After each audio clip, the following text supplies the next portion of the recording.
It's so frustrating when that thing turns off. He demonstrates how the Sahara became the Sahara. And it is when a sea, which I think everybody agrees that the Sahara used to be under the water, at least partially. It's when a sea somehow broke loose and cut out across the continent of Africa and dumped into the Atlantic Ocean. And according to him, it sent all this mud out into the Atlantic Ocean and created these islands out there. I can't remember what they're called. They might be the Canary Islands. But anyway, it just like scattered, it just like polluted the entire Atlantic Ocean with unbelievable amounts of sediment. And according to Roger, again, I think it was Plato that wrote about the unbelievable, unimaginable amounts of mud somewhere. And apparently this dragon and this fish have something to do with all of that.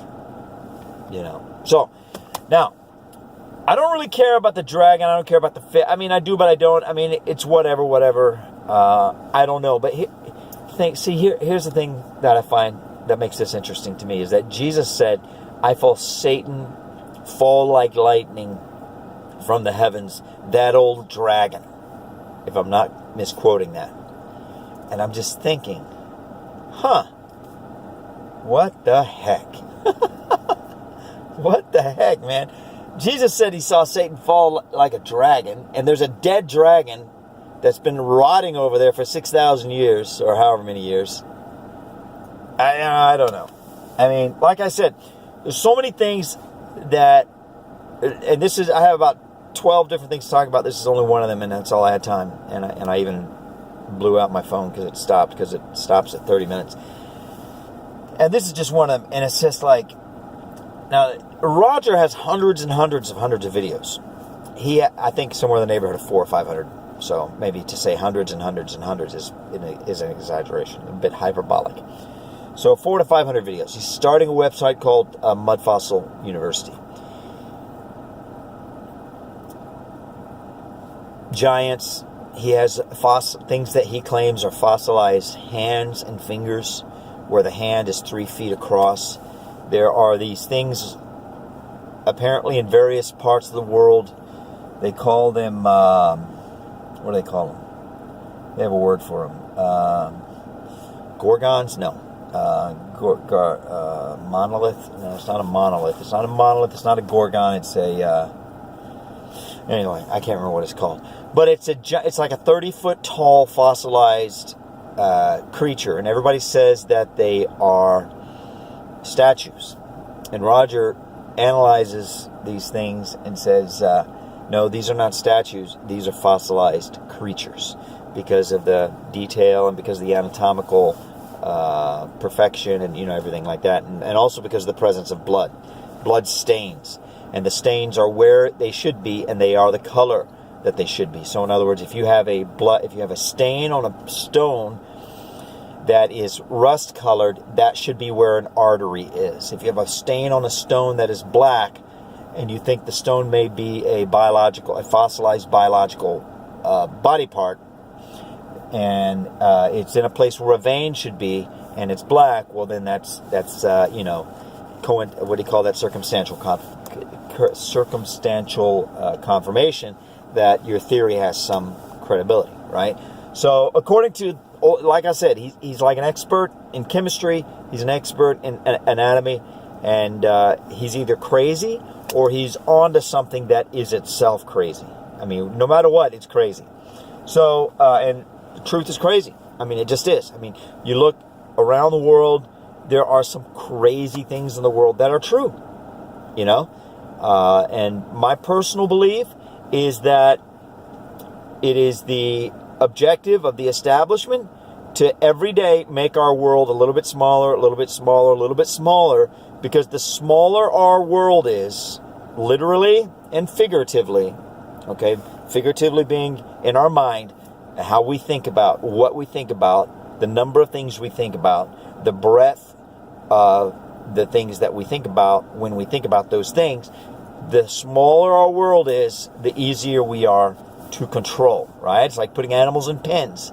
You can't have a farm if you don't have any fences, right? So You want to have a farm, you want to have fences, and you want to get the people, and they're talking about putting everybody in cities, and apparently that's giant cities like these mega cities. Google has these bubble cities, and the whole dome is part of the bubble city, and then according to Flat Earth Cosmology, there's a dome over this Earth.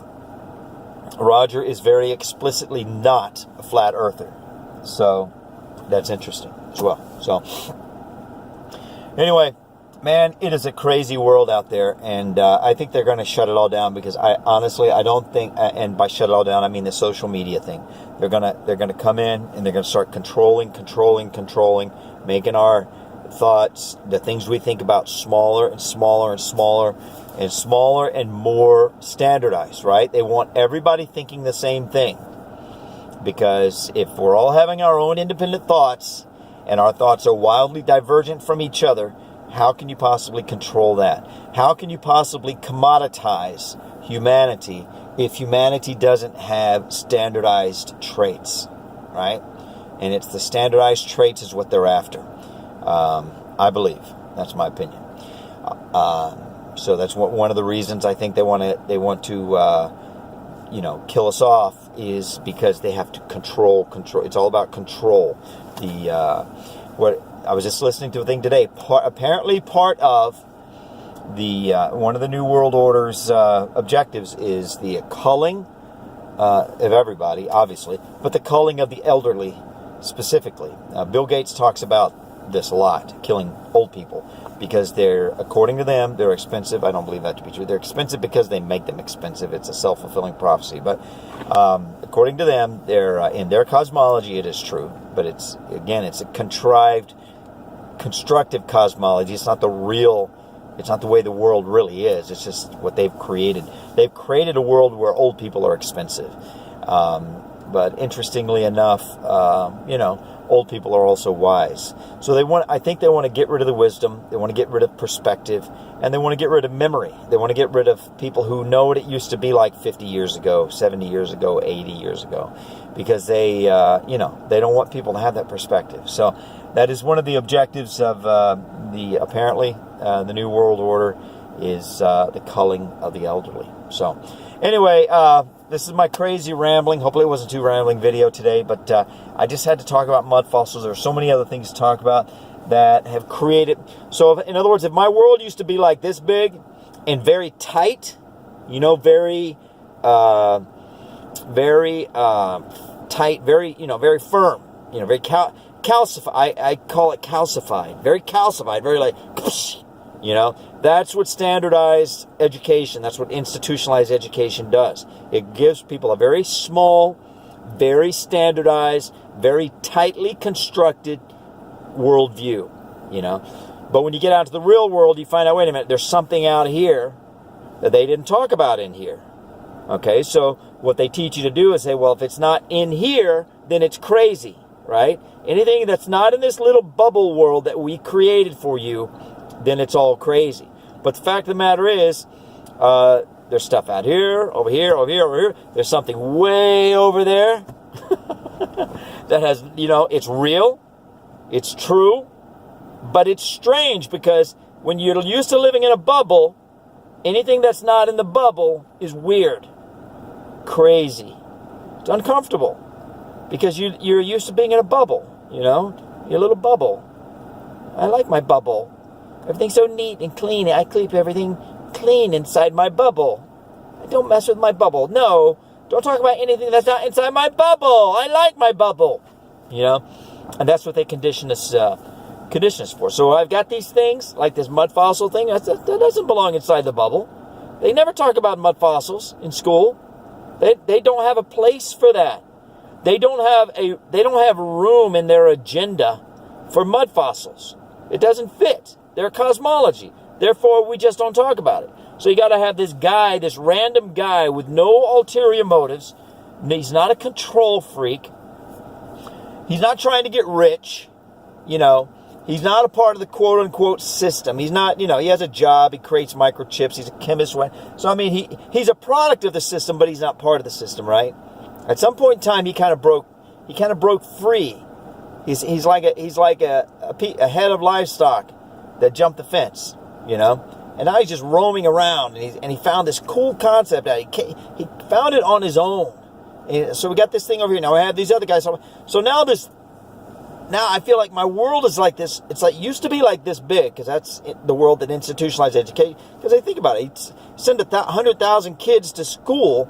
They give everybody this little sphere. This is their cosmology. Their sphere has to be standardized, and it has to be small enough to give out to a lot of people really fast.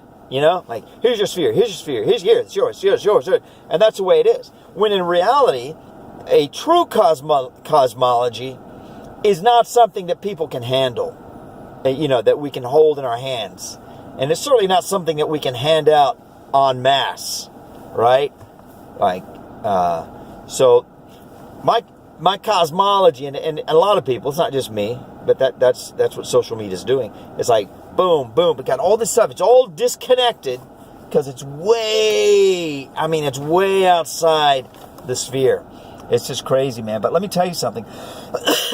You never knew you were dead until you start to think about these things. And then you start to realize, like, wait a minute. So this is what being alive is like. This is amazing. You see? And once you get out of the bubble, you don't ever want to go back in that thing again. No way. You used to be scared to step outside your bubble. It used to be scary, right? But then once you're out, you're like, woohoo! You know? You're like the cow that got loose, man. It's like, you're heading for the hills, man. You are not going back to that place where that guy with that whip on a horseback is going to be chasing you around and making you stick inside the herd. No. You will never go back to that place, right? So that's what this is. God bless everybody. I hope you like this. I hope it wasn't too rambly.